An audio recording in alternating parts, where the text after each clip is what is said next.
The title of today's hearing is Preparing for and Preventing the Next Public Health Emergency, Lessons Learned from the Coronavirus Crisis. Lessons learned, I think the key lesson learned is that Dr. Fauci misled the country, and he did so right from the get-go.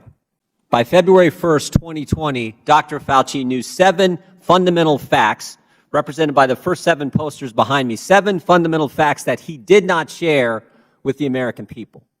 First, he understood that American tax dollars went to eco-health, and that money was then funneled to a lab in Wuhan, China. Second, he knew eco-health was given an exemption from the pause on gain-of-function research. Third, the security standards at this lab in China were deficient. Fourth, Dr. Fauci knew that EcoHealth was not in compliance with their grant reporting requirements. They weren't adhering to the contract. Fifth, gain-of-function research was in fact being conducted in the lab in Wuhan, China. Sixth, the P3CO interagency review process wasn't followed in approving the grant to EcoHealth. And finally, 7, Dr. Fauci likely knew, let me say it the other way, Dr. Fauci knew that the virus likely came from the lab that our money was sent to. So think about it. American tax dollars went to a company that wasn't properly vetted, that didn't comply with its contract, who sent that money to a lab in China that wasn't up to code and was doing gain-of-function research. And what happens? The very city where that lab is at, a deadly virus breaks out, a deadly virus that would ultimately kill 6 million people around the world. And what did Dr. Fauci do when he had this information, again, February 1st, 2020? What did he do with this information?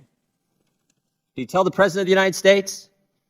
Did he go to the Commander-in-Chief and said, hey, we got a deadly virus that's broken out in China, in Wuhan, where we've been sending American tax dollars to a lab that's not up to code, that's doing gain-of-function? Did he tell the President of the United States?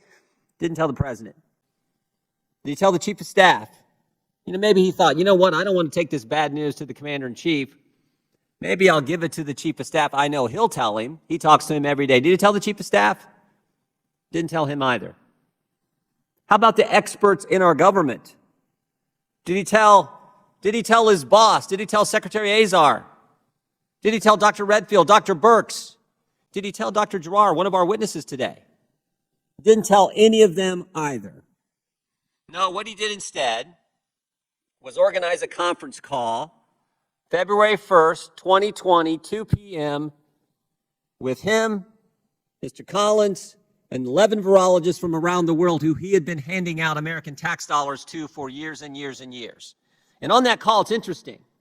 On that call are a couple virologists, Dr. Gary, Christian Anderson, who had said things like this. Here's what Christian Anderson said: virus looks engineered, virus not consistent with evolutionary theory. He said that on January 31st, the day before. Dr. Gary said on February 1st, that very day they had the conference call, I don't know how this gets done in nature, but it would be easy to do in a lab. They all get on this conference call, they get their story straight, and 3 days later, the very people who said this thing came from a lab change their tune and say that anyone who thinks that's crazy. Wow, that's a dramatic change in a matter of days, and the only real intervening event was this conference call that Dr. Fauci organizes. It's bad enough when you have the truth and you don't share it, but what's worse is when you have the truth and you say things that directly contradict it. Dr. Fauci told us over the last several years it wasn't our tax dollars. Yes, it was. Right there's the grant to EcoHealth. He told us it wasn't gain of function. How about this email from NIAID, from Mr. Dazik, the head of EcoHealth, to NIAID, where he says, Dear Jenny, this is terrific. We are happy to hear that our gain of function research funding pause has been lifted. Dr. Fauci told us it wasn't a lab leak. Sure looks like it was. Sure looks like it was, and the people he's been handing out the money to, Mr. Anderson, Mr. Gary, said it was.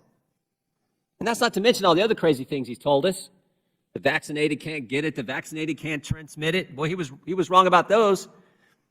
He told us that masks work. He told us that there was no such thing as natural immunity when it came to this virus. All kinds of things he told us wrong. So the lessons we learned is you can't trust some of the folks who were supposed to be giving us accurate information, because they sure didn't. And they knew from the get-go. They knew from the start. So I look forward to hearing from our witnesses. Look forward to seeing exactly what's in this report. That we didn't get into any of this. We didn't get into any of this.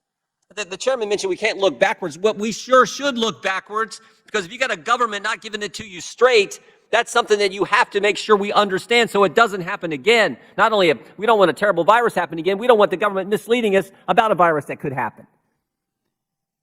So we're going to look at this issue starting next month. We'll look into it. And we'll make sure the country gets the facts like they should have had on February 1st, 3 years ago. With that, Mr. Chairman, I yield back.